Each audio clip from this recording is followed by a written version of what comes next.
रखेंगे, उनको स्किल्ड की ट्रेनिंग दी जाएगी। जब तक वो ट्रेनिंग कंप्लीट होगी तब तक तो प्रोजेक्ट्स भी खत्म हो जाएंगे, फिर वो क्या 1 साल के लिए इन प्रोजेक्ट्स में काम करेंगे।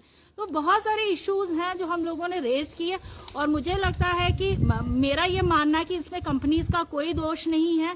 ये जो सरासर दोष जो सरकार बैठी हुई है ये इनके हैंड्स में पपेट है। जैसे ये इनको बोलते हैं ये ज्यादा से ज्यादा सिर्फ कंपनीज को जो फायदा दिलवाना चाहते हैं, बट यहाँ की जो यूथ है उनको उनका रोजगार छीनकर उनको नौकरियां ना देकर। तो इसके लिए हम लोग यहाँ बैठे हैं और मैं अपनी ये जो स्ट्राइक है कंटिन्यू कर रही हूँ। पूरा डिस्ट्रिक्ट किश्तवाड़ में हमारी ये स्ट्राइक रहेगी और अगर मेरे को दिल्ली तक भी जाना पड़े मैं वहां तक भी जाऊंगी और वहां पे भी धरना, प्राइम मिनिस्टर मोदी के ऑफिस के बाहर हम धरना देंगे अगर हमारी मांगे जो है पूरी ना की जाए। तो इन्होंने कल कंपनी ने बताया कि 900 लोगों को लगाया गया। और दूसरी बात अगर ये करें कि आपने जैसे बताया कि ये मनरेगा नहीं है, मनरेगा में वेजेस कम है तो काम भी कम होता, लेकिन यहाँ हाईली जो है वो हाई ग्रेड पावर प्रोजेक्ट बन रहे हैं तो बाहर एक मजदूर को 550 रुपये दिए जाते, तो फिर इतनी कम कीमत पर लोग काम करने को क्यों तैयार है? आसिफ जी ये क्वेश्चन हमने भी किया कि वहाँ पे जो है कंट्रैक्टर है अगर वो अपने लेबर को 500 to 600 पे कर रहा है और अपना खुद भी कमा रहा है और लेबर को भी कमा के दे रहा है, तो कंपनी क्यों 257 रुपीज ही पे कर रही है एक लेबर को? क्या उसको अगर वो उसको 300 पे करेगा तो क्या कंपनी का उसमें मुनाफा नहीं है? इट मीन्स कि कंपनी कितना कमा रही है उससे। आप कैलकुलेशन करके देखिए। अगर एक कंट्रैक्टर अपना भी, अब एक कंट्रैक्टर जब किसी फर्म के साथ काम करे तो वो तो अपना भी मुनाफा देखेगा ना, वो थोड़ी कंपनी का ही मुनाफा, वो तो अपना भी उसको घर चलाना। अगर वो एक लेबर को 500 to 600 दे रहा है तो वो अपना मुनाफा भी ले रहा है और उसको भी दे रहा है। तो कंपनीज आप देखिए कि कितना मुनाफा कमा रही है, हमारे ही जमीनें लेके, हमारे ही घर उजाड़ के, मतलब सब कुछ कंपनीज कमा रही है। तो हमारे लोगों को मिल क्या रहा है? 2.5 लाख रुपए केनाल दच्छन के लोगों को जबरदस्ती अकाउंट में डाल दिया गया। उन लोगों को ना कॉन्फिडेंस में लिया गया, ना उनको बताया गया कि आप लोगों को ऐसे खाली करना, आप लोगों को इतना दिया जा रहा है। मतलब लोगों ने जब एहतिजाज करने की कोशिश की उन लोगों को जबरन अकाउंट नंबर ले लेके उनको जो है अकाउंट्स में पैसे डाल दिए गए।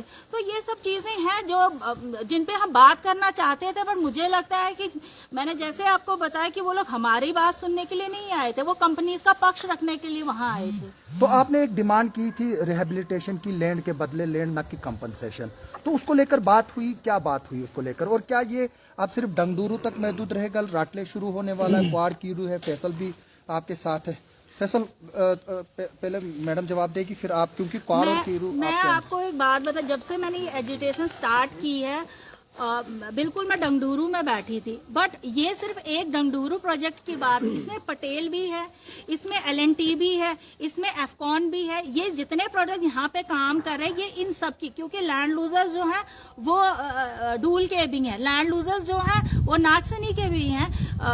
जब ब्लास्टिंग होती है उन लोगों के घर जब हिलते हैं, मैंने वही कल डिविजनल कमिश्नर जम्मू को कहा कि आप सिर्फ 1 घंटा वहां रहिए, जब ब्लास्टिंग होती है आप देखिए कि कैसे जो वो पूरे घर है वो हिलते, तब आपको शायद कहीं 1% थोड़ा दर्द रहेगा कि हाँ भाई यहाँ के लोग जो है कितनी चीजें जो है सह रहे हैं। बट ये सब चीजें जो है वहां पे मतलब कुछ था ही नहीं उधर। हम लोगों को ये नहीं कहा गया कि आप लोग क्यों स्ट्राइक पे बैठे हो, या हम लोगों को ये नहीं कहा गया कि आप, हमने अब ये इतनी डिस्कशन जो 2 घंटे की है इसका क्या निचोड़ है, आप क्या सेटिस्फाई है जो हमने डिस्कशन की? मैम क्या आप कॉल ऑफ कर रही है? मतलब वो कुछ था ही नहीं वहां पे। और जाते जाते वो कह गए कि हमारी जो मीटिंग है वो खुशगवार माहौल में हुई। हम रो रहे हैं और उनको खुशगवार माहौल दिख रहा है। ये हमारी एडमिनिस्ट्रेशन है। फैसल आपके भी प्रोजेक्ट्स के इशू हैं?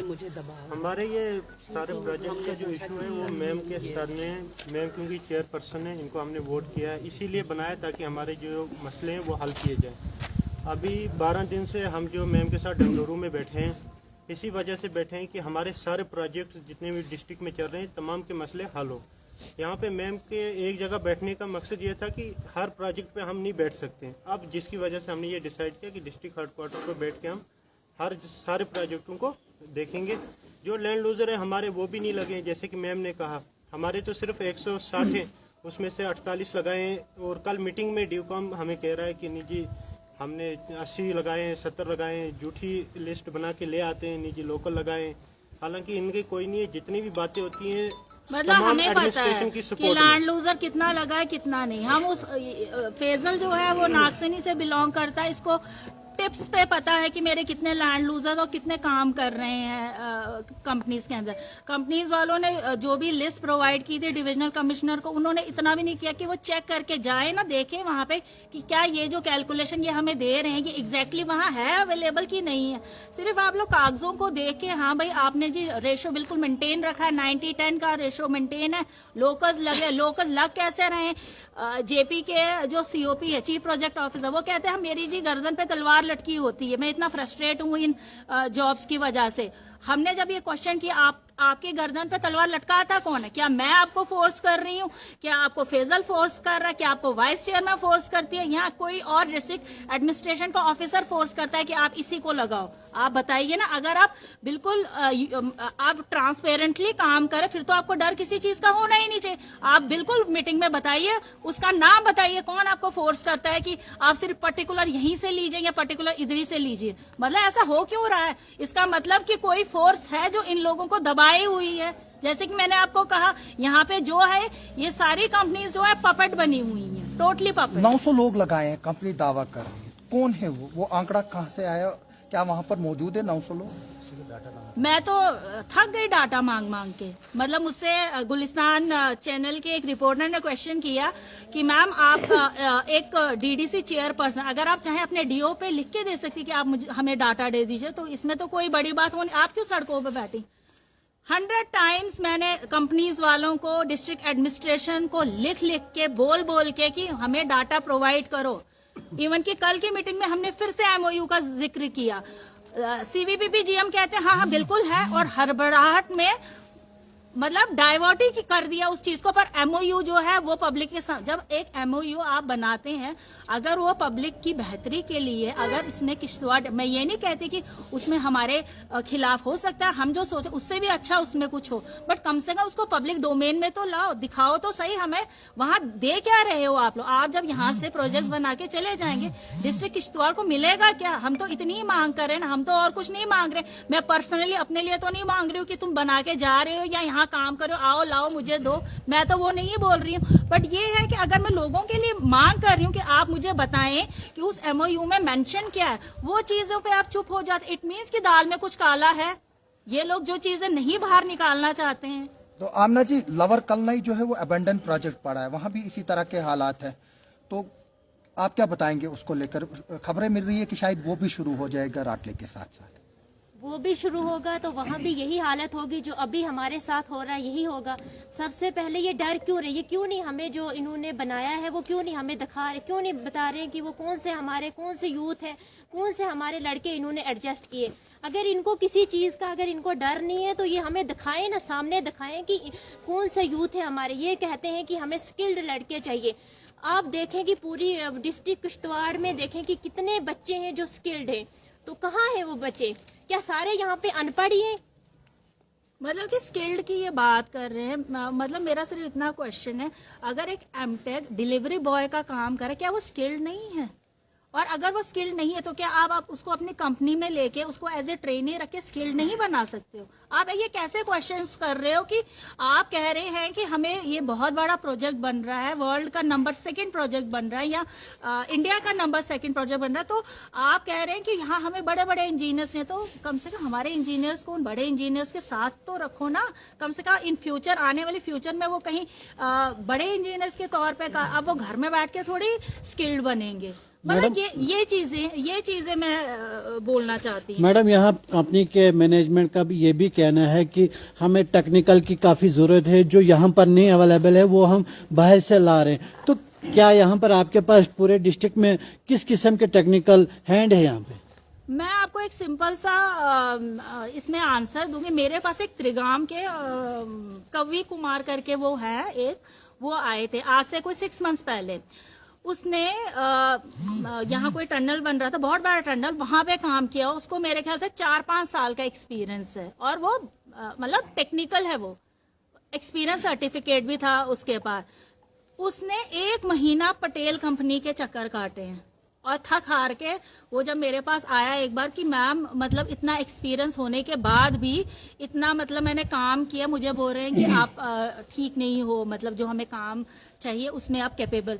मतलब मुझे समझ नहीं आ रही है मतलब कि जिन लोगों ने इतने बड़े बड़े टनल्स बनाए, जो लोग वहाँ काम कर चुके हैं, वो लोग भी आपकी नज़र में अगर फेल हैं तो आपकी नज़र में पास कौन होंगे फिर? मतलब आप चाह क्या रहे हैं, आपको चाहिए क्या?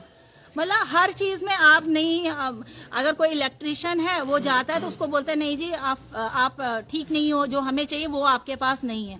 ड्राइवर्स का जो टेस्ट होता है वो हार्डली 1 घंटे का होता है, या मैं कहती हूँ ज्यादा ही लेना तो 1 दिन का। मंथ तक टेस्ट लेने के बाद अपना 1 महीना निकालने का उनको बोलते नहीं तुम तो इस लायक ही नहीं, तुम फेल हो, आप नहीं लग सकते हो कंपनी में। मतलब ऐसी चीजें हैं। हम लोग ग्राउंड पे हैं, हम लोग देख रहे हैं, हम लोग ऐसे ही नहीं आके उठ के बैठ गए हैं यहाँ पे, इसके पीछे भी कोई रीजन है। हम लोग देख रहे हैं कि हमारे जो लोग हैं, हमारे जो बच्चे हैं, वो क्यों ड्रग्स में जा रहे हैं, क्यों वो लोग जो है ड्रग्स में इन्वॉल्व हो रहे, क्यों उन लोगों को जो है यहाँ से निकाला नहीं जाए? क्योंकि वो बेरोजगार है, वो घर के अंदर बैठे, उनको समझ ही नहीं आ रही है हम क्या करें।